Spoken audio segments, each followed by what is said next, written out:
सच जरूरी है। नमस्कार, आप देख रहे हैं देश की राजनीति पर सबसे बड़ी चर्चा। मैं हूं आपके साथ खुशी।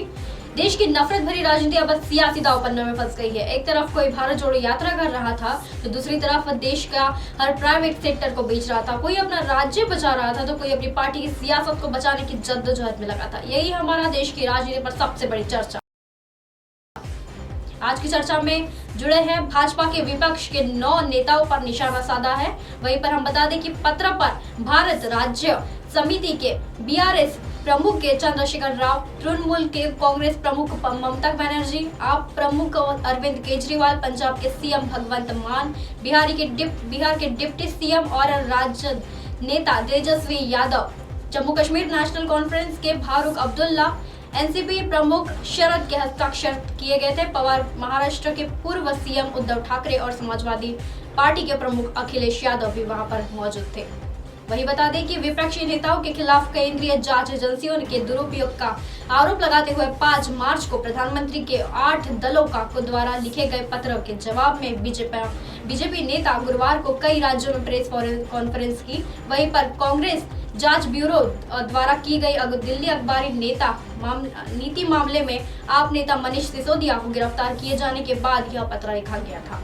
पत्र पर भारत के राष्ट्र समिति वहां पर शामिल थे।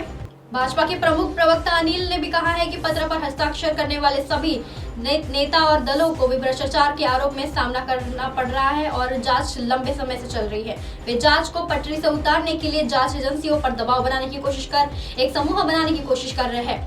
बलूनी ने ईटी को बताया है कि बीजेपियों ने उन्हें लोगों के सामने बेनकाब करने की और बदलने की राजनीति का यह रोना उनके भ्रष्टाचार को ध्यान से हटाने के लिए किया गया था।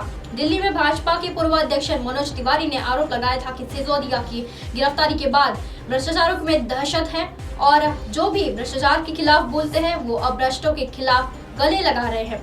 बलूनी ने भी कहा है कि कुछ राज्यों में शुक्रवार को प्रेस कॉन्फ्रेंस की जाएगी। महाराष्ट्र में बातचीत को एक दिन के लिए स्थगित कर दिया गया था क्योंकि डिप्टी सीएम देवेंद्र फडणवीस ने राज्य का बजट पेश किया था।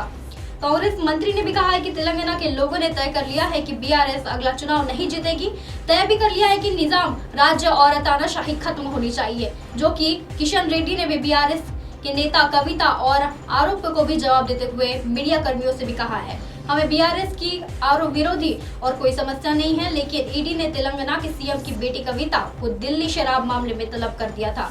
कई अन्य लोगों ने भी गिरफ्तार कर लिया गया था, लेकिन तेलंगाना के लोगों ने उन्हें दिल्ली में भ्रष्टाचार करने के लिए नहीं कहा। फिलहाल वक्त तो चला है दर्शकों ब्रेक से बाद जरूर देखिएगा दिल्ली शराब घोटाले की जांच के दायरे में कैसे आई के कविता। बने रहिए एमनेस न्यूज के साथ। नमस्कार।